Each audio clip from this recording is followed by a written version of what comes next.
दोस्तों आज हम एक्सप्लेन करने वाले हैं हाल ही में आई मूवी 80 को, जो आपको जरूर पसंद आएगी, इसलिए आप वीडियो को लाइक कर दीजिए। हम चलिए कहानी शुरू करते हैं। तो मूवी की शुरुआत में हमें एक लेडी को दिखाते हैं जिसकी हालत काफी खराब थी और उसे एक आदमी लेकर हॉस्पिटल जा रहा था। इस लेडी का नाम है परिमा, जिसके साथ किसी ने दुष्कर्म करके यहाँ फेंक दिया था। फिर हमें पास्ट का सीन दिखाते हैं जहाँ परिमा अपनी फैमिली के साथ रहती है। यहाँ हमें पता चलता है कि परिमा एक स्कूल टीचर है और उसका एक छोटा बेटा है। वहीं उसके पति का नाम विनय है। यहाँ से ये दोनों अपने बच्चे को स्कूल बस में बैठाकर अपनी अपनी जॉब पर निकल जाते हैं। फिर यहाँ पर विनय का एक दोस्त कार्तिक आता है जो कि विनय से इस शहर की बुराई कर रहा था। कार्तिक को देखकर हम समझ पाते हैं कि उसके साथ कुछ बुरा हुआ है, इसलिए वो थोड़ा डिप्रेस्ड है। तभी कार्तिक को रास्ते में रावी नाम की लड़की मिलती है जो कि कार्तिक की बहन थी। यहाँ इनकी बातों से हमें पता चलता है कि कार्तिक की वाइफ थी कावेरी, जिसकी कुछ टाइम पहले मौत हो गई थी। उस समय पर कार्तिक कावेरी के पास नहीं था, इसलिए रावी यहाँ कार्तिक को सुना रही थी कि ऐसे टाइम पर तुम कहाँ भाग गए थे, लेकिन कार्तिक के पास इसका कोई जवाब नहीं होता। फिर रावी कार्तिक को एक मोबाइल देती है और बताती है कि इसमें कावेरी का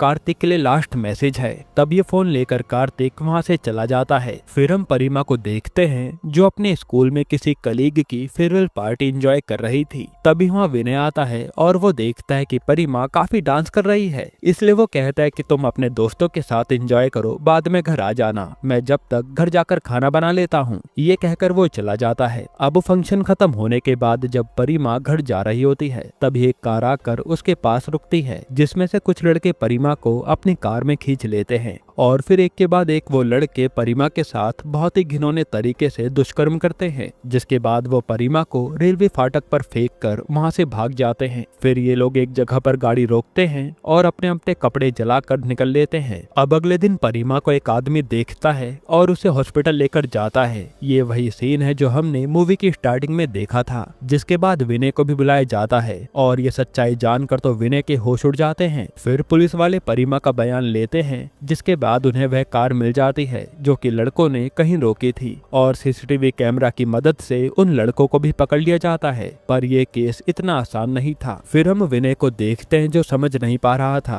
कि आखिर वो अपने बेटे के सवालों का जवाब क्या दे, क्योंकि उसका बेटा जानना चाहता है कि उसकी माँ के साथ आखिर हुआ क्या। साथ ही उसके घर वाले भी उसे कह रहे थे कि इस सब की वजह से उनकी इज्जत खराब हो रही है, जो सुनकर विनय को तो काफी गुस्सा आता है, क्योंकि विनय ने अपने परिवार के विरुद्ध जाकर ये शादी की थी। फिर हम कार्तिक को देखते हैं जो कि हॉस्पिटल में था। तब परिमा काफी ज्यादा पैनिक करने लगती है। ये देख डॉक्टर कार्तिक से कहती है कि अगर फैमिली में से कोई भी परिमा के साथ बात करेगा तो परिमा पैनिक नहीं करेगी। जिसके बाद कार्तिक जाकर परिमा से बात करता है, लेकिन ऐसा करते हुए उसे अपनी बीवी कावेरी की याद आ रही थी। यहाँ हमें एक बात ये भी पता चलती है कि कार्तिक को भी पैनिक अटैक आते हैं, क्योंकि उसे कावेरी की मौत का काफी ज्यादा पछतावा है। जिसके बाद वो अपनी वाइफ कावेरी की वो ऑडियो क्लिप सुनता है जिसमें कावेरी कह रही थी कि वो जल्दी से वापस आ जाए, वो उसे देखना चाहती है। फिर आगे वो कहते हैं कि तुम नहीं आ रहे तो कोई बात नहीं, मैं जा रही हूँ, तुम अपने आप को गिल्टी मत मानना। जो सुनकर कार्तिक रोने लगता है। इसके बाद कार्तिक अपने सीनियर से आकर मिलता है और हमें पता चलता है कि कार्तिक कोई एजेंट है जो उस समय किसी मिशन के कारण अपनी बीवी के पास नहीं था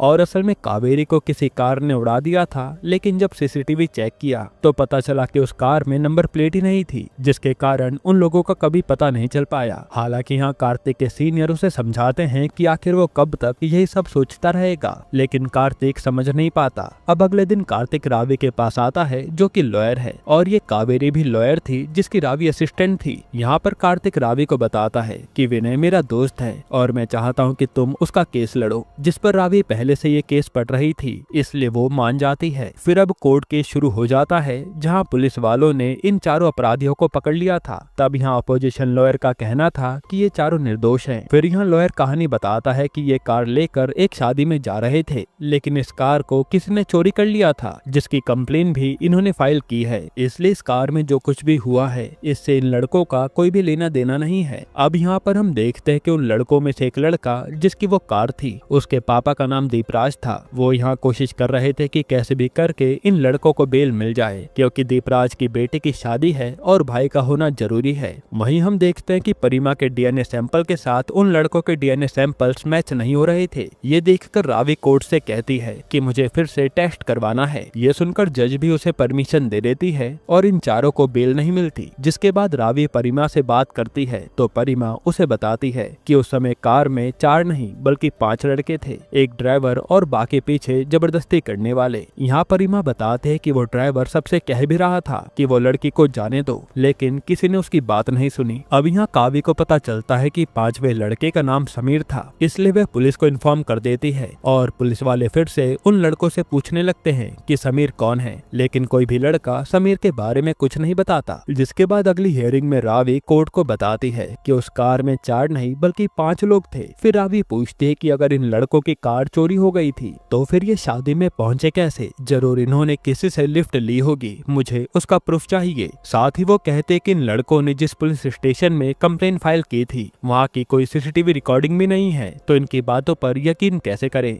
पर यहाँ ऑपोजिशन इन सबके जवाब देने लगता है और साथ ही दूसरी बार भी डीएनए का टेस्ट गलत आया था। अब कोई भी सबूत न होने के कारण जज उन चारों लड़कों को बेल दे देती है। साथ ही वह रावी से कहती है कि वह सीसीटीवी फुटेज का इंतजाम करे और बाकी प्रूफ भी लेकर आए, जिससे ये साबित हो सके कि जो कुछ भी हुआ है वो इन चारों ने किया है। इसके बाद हम दीपराज को देखते हैं जो अपने बेटे के साथ घर आया था, तो वो उसे रूम में लाकर खुद को गोली मारने को कहता है क्योंकि उसे भी पता है कि उसके बेटे ने क्या पाप किया है। पर लड़का कहता है कि नहीं, मैं तो उन सबको रोक रहा था, पर वो रुके नहीं। तब यहाँ दीपराज की बीवी कहती है कि जो कुछ भी हुआ हमें उसे भूलना होगा, आखिर ये हमारा बेटा है और अब मेरी बेटी की शादी है और मैं नहीं चाहती कि इन सब की वजह से मेरी बेटी की जिंदगी खराब हो। इसलिए वो बाप बेटे से कहती है कि तुम दोनों अच्छे से रहो। जिसके बाद हम परिमा को देखते हैं जो अपने घर आ चुकी थी, लेकिन उसके साथ जो कुछ भी हुआ था वो उसे भूल नहीं पाती। इसलिए वो डिसाइड करती है कि वो अपनी जिंदगी पहले की तरह जिएगी और स्कूल पढ़ाने जाएगी। फिर अगले दिन वो स्कूल आती है, जिसे देखकर प्रिंसिपल कहती है कि तुम स्कूल मत आओ। यहाँ पर प्रिंसिपल बताती है कि जिन लड़कों को परिमा अपने बच्चों की तरह पढ़ाती थी वही व्हाट्सएप ग्रुप पर ये बोल रहे हैं कि जिस दिन मैडम के साथ ये सब हुआ काश मैं भी वहाँ होता और मजे ले पाता। ये सब सुनकर परिमा के होश उड़ जाते हैं और प्रिंसिपल कहती है कि आखिर मैं समझ नहीं पा रही कि आखिर उन लड़कों के मन में ये सारे विचार आए कैसे। ये बच्चे कुछ ज्यादा ही बड़े हो चुके हैं जिसमें एम्पैथी जरा भी नहीं है। फिर कुछ दिनों बाद परिमा को बुलाकर कहा जाता है कि आपको उन अपराधियों को पहचानना होगा। अगर परिमा ने उन सबको पहचान लिया तो फिर उन्हें सजा हो सकती थी,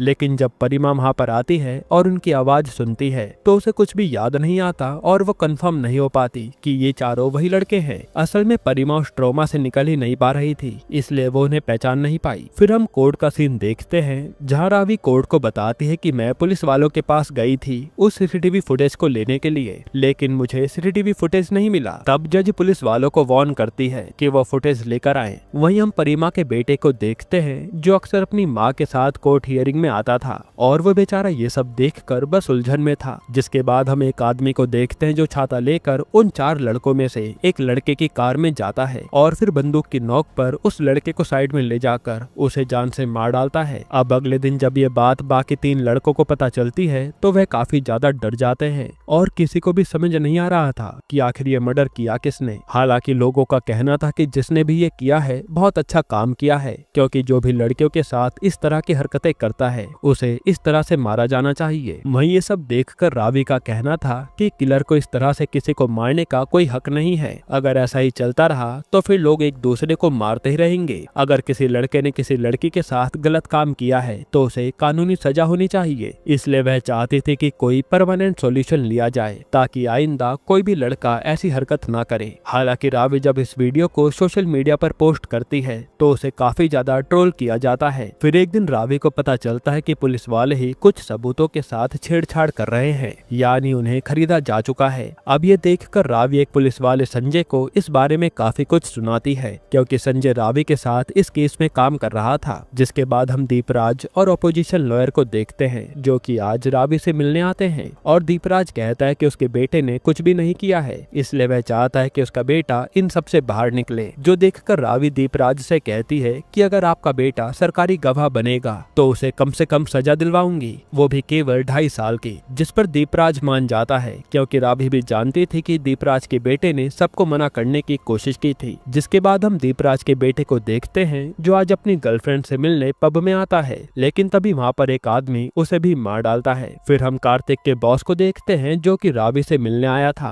और वो रावी को बताता है कि कार्तिक बहुत ही गुस्से में है और वो कुछ ना कुछ कर रहा है। जिसके बाद रावी कार्तिक के पास आती है और उसे डांटने लगती है कि अगर वह उन लड़कों को मार रहा है तो वो ऐसा ना करे। असल में कार्तिक के बॉस ने ही रावी को हिंट दे दी थी कि इन सब के पीछे कार्तिक का हाथ है, लेकिन कार्तिक इसका कोई जवाब नहीं देता। जिसके बाद हम एक दूसरे लड़के को देखते हैं, जो आज अपनी गर्लफ्रेंड से मिलने आया था। तभी वहाँ पर कोई किलर आ जाता है, लेकिन वो लड़की उस किलर का वीडियो बनाने लगती है। ये देखकर वो किलर उसी को गोली मार देता है, जो देख वो लड़का तो भाग निकलता है, लेकिन उस लड़के ने किलर का चेहरा नहीं देखा था। असल में अब कार्तिक की तरह ही बाकी लोग भी उन लड़कों को मारना चाहते थे जिन्होंने ऐसा दुष्कर्म किया। फिर यहाँ रावी भी समीर का पता लगा लेती है, जो 5वां लड़का था, और रावी को एक सीसीटीवी फुटेज मिलती है, जिससे ये साबित हो गया था कि ये 5 लड़के थे। फिर रावी समीर की फैमिली से भी मदद लेती है ताकि वो समीर की लोकेशन का पता लगा सके। असल में समीर की बेटी भी परिमा के स्कूल में पढ़ती है, इसलिए वो जानते हैं कि परिमा के साथ कितना बुरा हुआ है। जिसके बाद ये लोग समीर को पकड़ते हैं, तो समीर पुलिस वालों को भी रिश्वत देने की कोशिश करता है,